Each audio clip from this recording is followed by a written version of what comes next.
Pria ini bernama Virgil. Ia adalah pria yang baik dan peduli dengan sesama.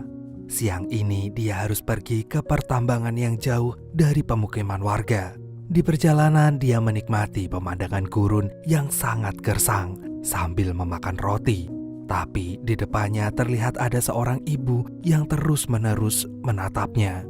Dia tahu bahwa ibu ini kelaparan dan sebelum turun, Virgil pun memberikan roti yang dia bawa. Setelah turun kereta, Virgil melihat sekelilingnya yang sangat sepi sambil mencari orang agar bisa ditanyai.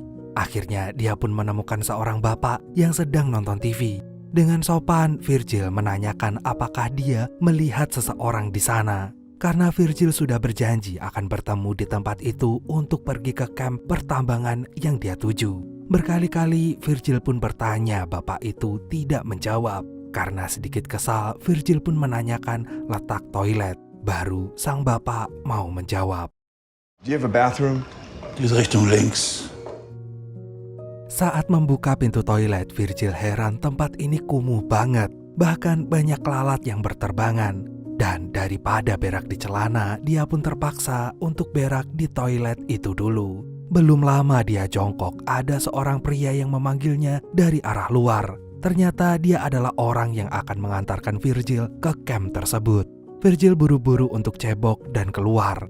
Karena sangat panas, dia pun bebersih dulu hingga akhirnya Virgil pun diomelin karena membuang-buang air. Padahal di sana sedang gersang dan kekurangan air. Perjalanan menuju camp pun dimulai. Mereka sudah memasuki area terlarang di tempat itu. Virgil diantarkan oleh Pak Supir yang bernama Kate. Walaupun mereka berangkat pakai mobil setengah rongsok, tapi Virgil tetap yakin dia akan selamat sampai tujuan. Belum lama jalan, Kate si pelit ini udah mulai hitung-hitungan biaya sewa. Dari biaya uang jasa supir, bensin, sampai air pun dihitung. Totalnya kurang lebih 5 juta untuk sekali jalan. Padahal sebelumnya saat Virgil tanya cuma 3 juta. Walaupun diperas, tetapi Virgil gak bisa berbuat apa-apa daripada diturunkan di tengah padang pasir. Namun di perjalanan bannya tiba-tiba pecah. Mau gak mau mereka ganti ban dulu. Namanya juga mobil rongsok, tidak mau ambil pusing, Virgil segera ganti ban mobilnya. Tiba-tiba ada 2 ekor anjing yang saling menyerang. Virgil pun menatap anjing itu sampai Virgil sadar hidup di gurun pasir ini hanyalah orang kuat yang bisa bertahan. Anjing yang lemah pun terkapar diserang anjing yang kuat. Dan sama dengan kehidupan ini, yang kuat akan bertahan dan yang lemah akan menghilang. Tidak mau diganggu 2 anjing ini, Kate pun mengusir dan memukul anjing yang sekarat agar segera mati dan tidak merasakan kesakitan. Selesai bannya diganti, mereka pun langsung melanjutkan perjalanan. Malam pun tiba, mereka memutuskan istirahat terlebih dahulu. Walaupun siang hari sangat panas, tetapi malam di sini tetap dingin. Mereka berdua berbincang-bincang. Kate pun membuka obrolan. Dia tahu jika tempat Virgil tinggal sedang kacau balau. Orang-orang saling berantem, hingga akhirnya mereka meninggalkan tempat asalnya. Karena itu, Kate pun menanyakan kenapa Virgil mau pindah ke tambang itu. Kate merasa bahwa di sana juga tidak lebih bagus daripada tempat Virgil tinggal saat ini. Tetapi Virgil mengatakan bahwa itu harapan dia satu-satunya. Dia percaya di sana masih ada harapan untuk merubah hidupnya. Well, I dare say wherever you've come from ain't very Real pretty. dirty work. Not afraid of hard work. People there got that look in their eye. I can handle it.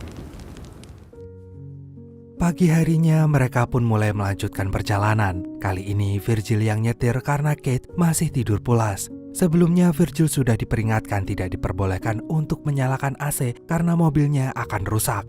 Gak mau menghiraukan omongan Kate dan mumpung Kate sedang tidur, Virgil diam-diam menyalakan AC. Gak lama terdengar suara gemuruh di mobil itu. Dan benar saja tiba-tiba mobilnya mogok dan gak bisa jalan. Kate terbangun dan kaget melihat mobilnya rusak.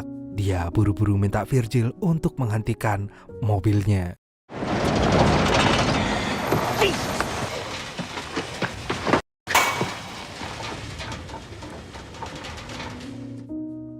Virgil yang merasa bersalah pun langsung minta maaf.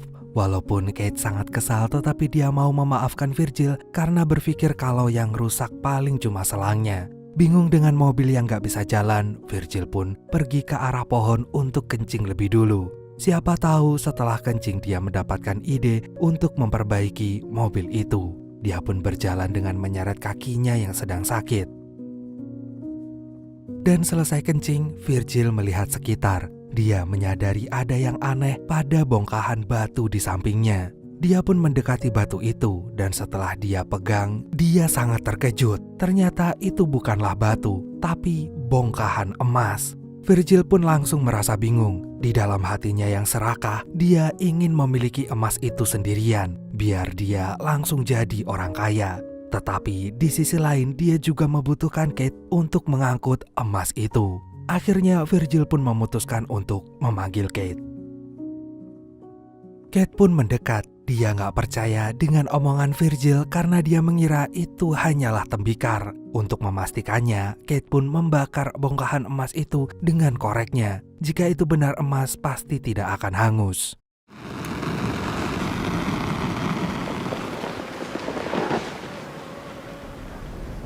That's fucking gold. Setelah diperiksa, ternyata itu benar-benar emas. Mereka langsung menggali dengan skop yang Kate bawa. Semakin digali, semakin terlihat besar emasnya. Setelah cukup dalam, mereka pun mulai menggoyang-goyangkan emas itu agar mudah dicabut. Karena itu sangat besar, maka mereka berdua tidak kuat untuk mencabutnya. Tidak kehilangan akal, mereka pun mulai memanfaatkan mobil rongsok miliknya Kate. Virgil pun mulai menali emas itu dan Kate pun siap menarik dengan mobilnya. Namun setelah dicoba berkali-kali, mobil itu tidak bisa menggerakkan emas tersebut sedikit pun. Lagi-lagi mereka tidak menyerah. Mereka mulai menggali kembali sekitaran emas itu agar lebih mudah untuk dicabut.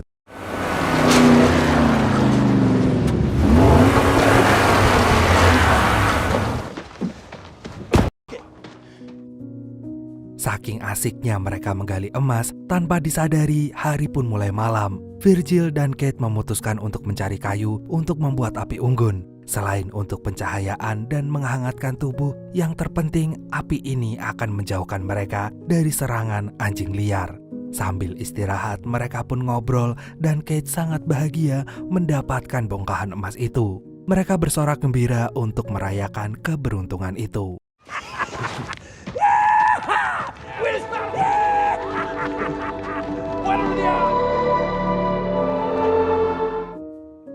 Saat ini yang harus mereka pikirkan adalah bagaimana cara membawa emas tersebut.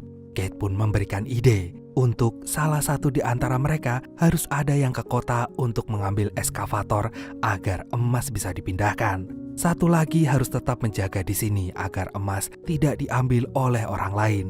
Karena Kate Akamsi, anak kampung sini yang sudah tahu pasti jalan dan tahu tempat penyewaan, akhirnya dia pun memutuskan untuk mengambil eskavator dengan estimasi 5 hari. Kate akan kembali. 2 hari untuk perjalanan ke kota, 1 hari untuk ngecek eskavator, dan 2 hari lagi untuk kembali menjemput Virgil. Akhirnya Virgil pun menyetujui ide tersebut. Pagi harinya Kate memberikan seperangkat alamat bertahan hidup kepada Virgil. Kate pun memberikan 1 jerigen air, beberapa makanan kaleng, gunting untuk bertahan hidup, dan ponsel satelit beserta baterainya agar tetap bisa komunikasi dengan Kate. Tetapi Virgil heran dengan Kate yang memiliki banyak air di mobilnya. Kate pun beralasan jika itu untuk mendinginkan mobil rongsoknya itu. Sebelum Kate pergi, dia memberikan pesan untuk Virgil agar menjaga pikirannya tetap tenang agar tetap bisa bertahan di tempat ini sendirian. Akhirnya Kate pun meninggalkan Virgil. Setelah ditinggal Kate, Virgil menutupi bongkahan emas itu dengan pasir. Dia juga mendirikan tenda kecil di samping emas agar terhindar dari terik matahari. Virgil pun mencoba ponsel yang Kate berikan apakah berfungsi atau tidak. Ternyata ponsel itu berfungsi dengan baik. Sekarang Virgil siap untuk menjaga bongkahan emas itu. Hari pun mulai sore dan Virgil harus membuat api unggun. Dia bergegas untuk mencari kayu. Setelah meletakkan beberapa kayu di samping tenda, Virgil melihat kalajengking. Karena dia takut kena bisa kalajengking, Virgil pun mengusir kalajengking tersebut dengan kayu agar pergi tanpa harus dibunuh. Malam pun tiba, Virgil sedang menyantap makanan kaleng yang diberikan Kate. Saat sedang asik menyantap, tiba-tiba terdengar suara anjing. Di sini sejujurnya Virgil agak ketar-ketir, tetapi dia harus tetap bertahan dan harus berpositif thinking. Keesokan harinya, Virgil menyadari kulitnya semakin mengering karena cuaca yang sangat ekstrim. Siang terasa begitu terik, sedangkan malam begitu sangat dingin. Ditambah lagi dia tidak cukup minum air sehingga kulitnya pun dehidrasi. Saat dia absen pagi, tiba-tiba ponselnya berbunyi. Virgil langsung berlari ke arah ponsel itu. Tetapi saat dia sampai, panggilan udah berakhir. Daripada kesel, Virgil pergi mencari kayu untuk nanti malam. Dan saat dia memperhatikan sekitar, dia melihat ada cahaya yang memantul akibat benda berwarna putih. Dia pikir itu adalah orang. Akhirnya dia cepat-cepat untuk mengubur emas itu agar tidak terlihat. Penasaran dengan cahaya yang tidak hilang itu, akhirnya Virgil pun mendekatinya. Dan saat dia sampai, ternyata itu adalah sebuah kaleng bekas yang terkena sinar matahari. Tetapi tidak jauh dari sana dia melihat puing-puing pesawat yang telah jatuh. Dia melihat huruf Hangul yang menandakan itu pesawat milik Korea. Virgil mulai melihat barang-barang di dalamnya. Siapa tahu ada yang bisa dipakai untuk bertahan hidup di gurun pasir ini. Sebenarnya Virgil merasa nyaman tinggal di pesawat ini, tetapi dia tidak mungkin meninggalkan bongkahan emas miliknya. Akhirnya dia pun memutuskan untuk berteduh dan beristirahat sebentar. Dan setelah itu Virgil pun mulai memungut barang-barang yang bisa ia gunakan untuk membuat tenda. Dengan susah payah Virgil pun mengangkut puing-puing pesawat itu. Karena cuaca yang sangat panas, kulitnya pun mulai bernanah dan melepuh. Namun akhirnya perjuangannya membuahkan hasil. Sekarang tenda miliknya jauh lebih nyaman dari sebelumnya. Tetapi tetap saja sinar matahari yang menyengat itu bisa menembus pertahanan tendanya. Akhirnya Virgil pun memutuskan untuk keluar tenda agar terkena angin karena kepalanya juga mulai terasa pening. Di tengah kepusingan itu, Virgil mulai meratapi nasib malangnya. Tiba-tiba kalajengking yang tempo hari diusir kembali lagi. Karena tidak pernah berbicara dengan manusia, Virgil pun mulai ngobrol dengan kalajengking itu dan menganggap kalajengking itu seperti temannya sendiri. Virgil pun curhat tentang keadaan yang sangat berat ini. Virgil mulai kepikiran untuk mengambil sedikit bongkahan emas itu. Kenapa dia tidak mengambilnya sedikit? Toh dengan emas segitu dia sudah bisa bertahan hidup dan menjadi orang kaya. Gak lama setelah dia berhasil mengambil bongkahan kecil emas, Kate pun menghubunginya. Dia mengabarkan bahwa mobilnya mogok karena mesinnya panas, sehingga dia akan datang lebih lama dari perkiraan awal. Di telepon itu, Virgil juga mengatakan bahwa dia ingin membawa bongkahan kecil emas itu. Tetapi Kate memarahinya dan meminta Virgil tetap menjaga bongkahan emas itu. Kate berjanji akan datang secepat mungkin. Malam harinya seperti biasa Virgil menyalakan api unggun. Tetapi tidak seperti malam biasanya, anjing-anjing ini berani mendekat. Sepertinya anjing ini sangat kelaparan hingga berani mendekati Virgil. Di tengah ketakutannya, Virgil pun mencoba untuk menakut-nakuti anjing-anjing itu dengan api. Akhirnya dia berhasil mengusir anjing-anjing tersebut. Tetapi sekarang Virgil mulai merasa takut. Dia takut jika anjing-anjing ini akan menyerangnya lagi, apalagi Kate belum juga sampai. Terkena suhu ekstrim membuat kondisi Virgil memburuk, kulitnya semakin melepuh, bahkan saat ini lalat mulai mengerubunginya. Daya tahan tubuhnya sudah semakin lemah, ditambah lagi bahan makanan pun sudah mulai menipis. Melihat seekor ular datang, Virgil berpikir untuk memakan ular itu. Tetapi sialnya saat ingin menangkap, dia malah menjatuhkan botol air yang sangat berharga itu.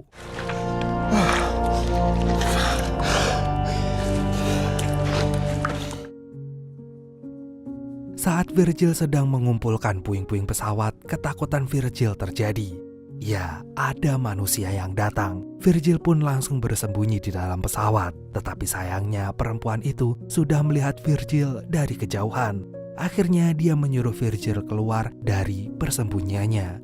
Sebenarnya perempuan ini baik. Dia juga menawari Virgil dendeng ular, tetapi karena Virgil takut jika emasnya akan diambil orang lain, maka Virgil tidak menyambut baik perempuan ini. Bahkan setiap perempuan ini bertanya, jawabannya selalu singkat, padat, dan juga ketus. Perempuan ini juga memberitahu bahwa 5 kilo dari sini ada sumber air dan banyak tempat untuk berlindung. Tetapi Virgil menolak tawaran tersebut. Dengan gelagat yang mencurigakan, perempuan ini mulai mengetahui bahwa Virgil sedang menyembunyikan sesuatu. Perempuan itu kesal karena Virgil nggak menyambutnya dengan baik. Akhirnya dia pun memilih pergi dan mengatakan akan pergi ke tenda di balik bukit, yang berarti dia akan pergi ke tenda Virgil tinggal.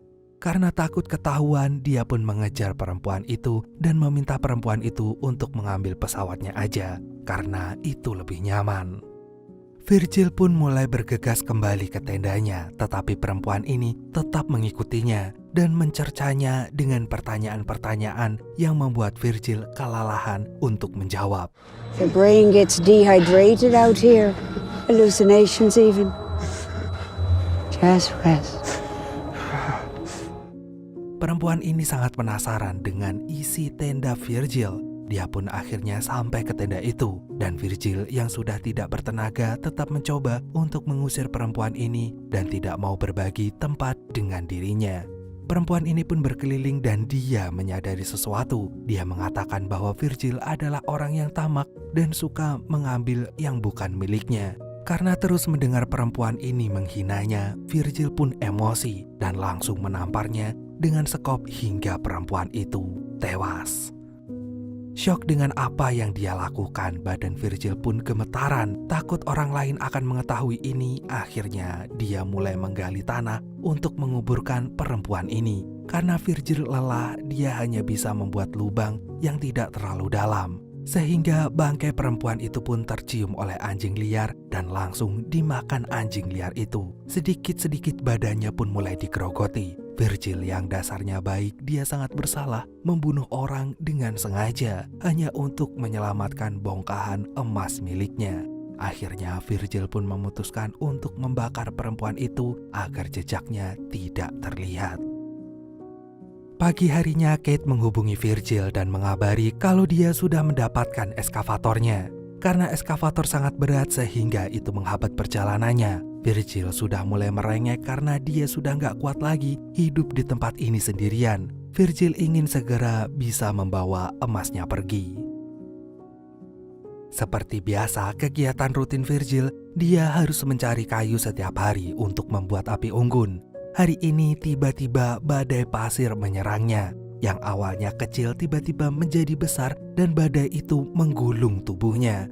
Virgil berusaha menyelamatkan diri dan berlindung di balik tenda yang dia pikir akan bisa melindunginya. Tetapi ternyata semua puing-puing pesawat itu bertebangan seperti kapas karena badai itu sangat kuat.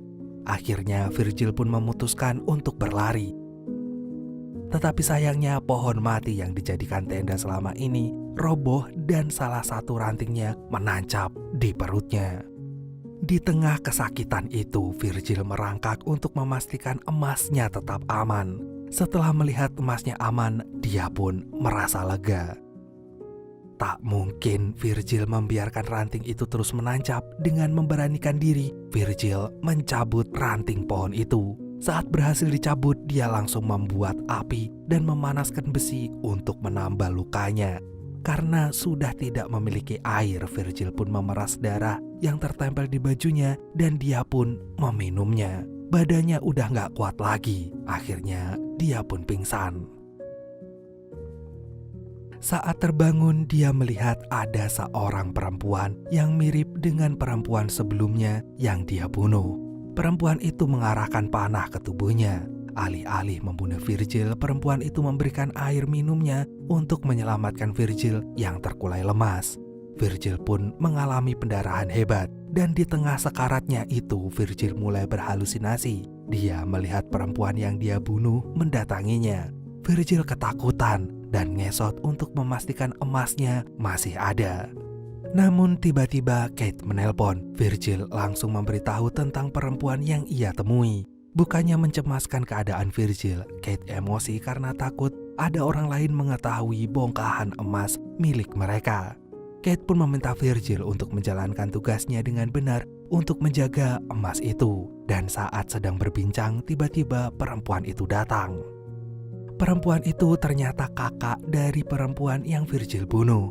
Dan perempuan itu menanyakan adiknya di mana. Tetapi Virgil tidak menjawab dan langsung mengusir perempuan itu. Namun wanita itu masih baik dan ingin mengantarkan Virgil ke sumber air agar bisa bertahan hidup. Namun lagi-lagi Virgil malah membentak perempuan itu dan memintanya untuk pergi.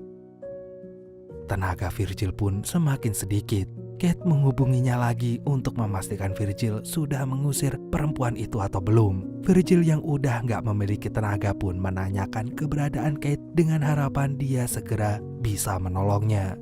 Namun tiba-tiba anjing-anjing liar pun mengepung Virgil dan mulai mencabik-cabik badannya Virgil. Awalnya Virgil melawan, tetapi lama-kelamaan dia tidak berdaya juga. Bau amis darah di tubuh Virgil lah yang mengundang anjing itu semakin ganas dan langsung menyerang Virgil hingga akhirnya dia meninggal.